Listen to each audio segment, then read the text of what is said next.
I'm glad you joined us once again because today we're going to talk about Satan.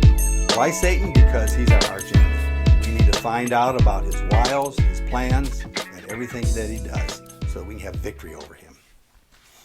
So let's turn to page 42 and see what our book says about Satan. So who is Satan anyway? Is he a person or an influence? Well, Satan before the fall. Let's go back to the beginning to find out who Satan is. What is the origin of Satan? You see, Satan was created as an angel, and he sinned and was cast out of heaven along with his demons. Ezekiel 38:15 tells us that God created Satan.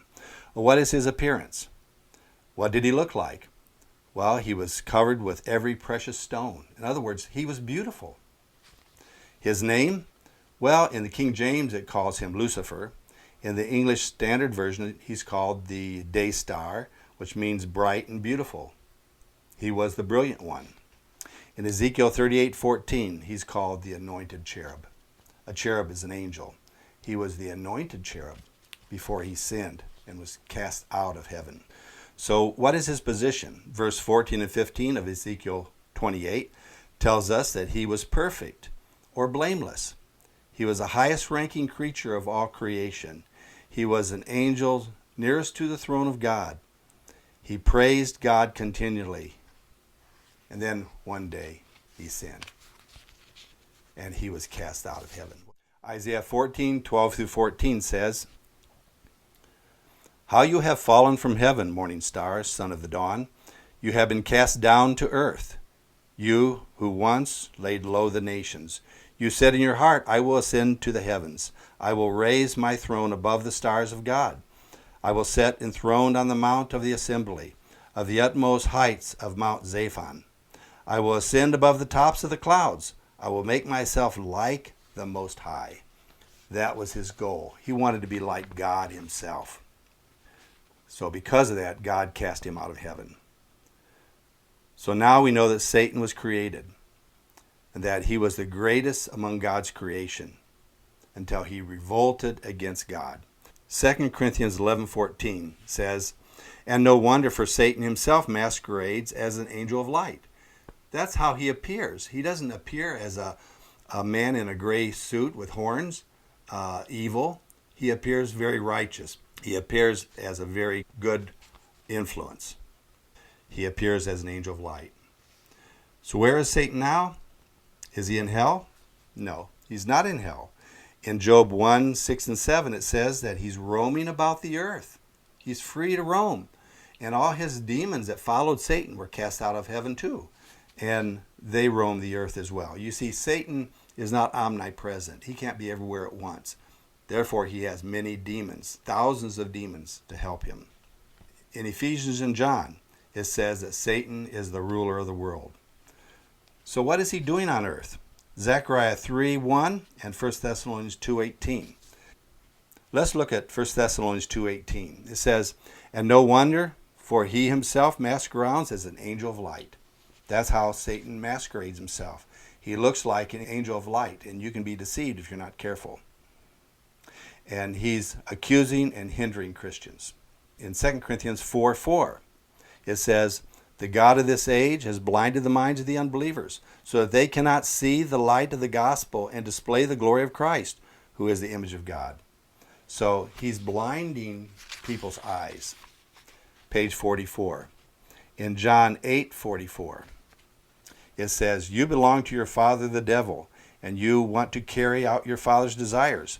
He was a murderer from the beginning, not holding to the truth, for there is no truth in him. When he lies, he speaks his native language, for he is a liar and the father of lies." Of course, that's describing Satan.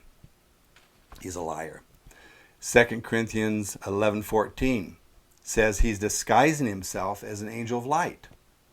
2 Thessalonians 2:9 says he's working signs and lying wonders. So he does miracles, but he uses that to lie to us. 1 Peter 5:8 says, "Be alert and sober-minded. Your enemy, the devil, prowls around like a roaring lion, seeking someone to devour." So he prowls around like a roaring lion.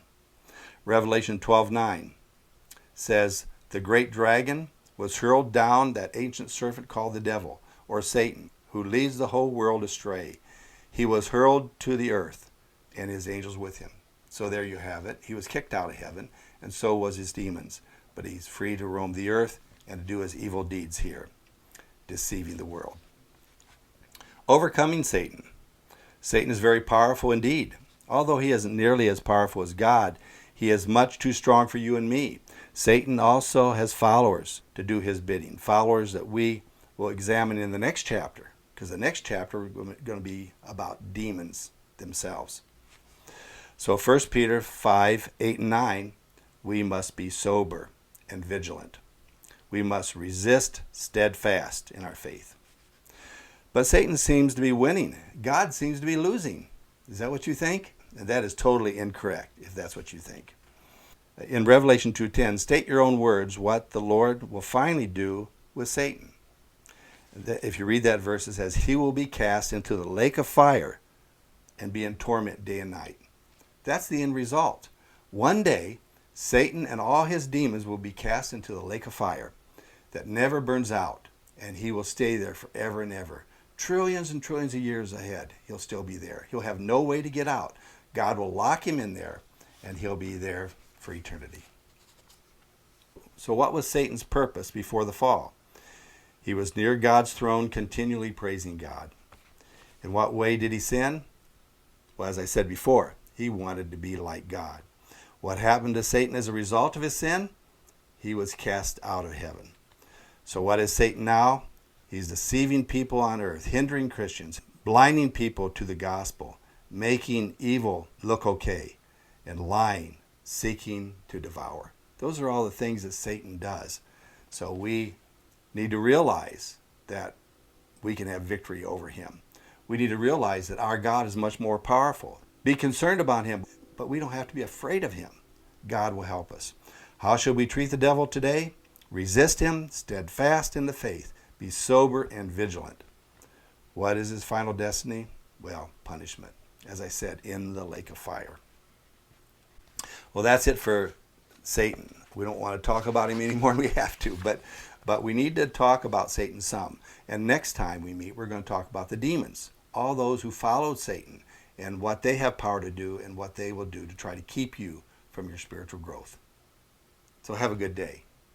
God bless you.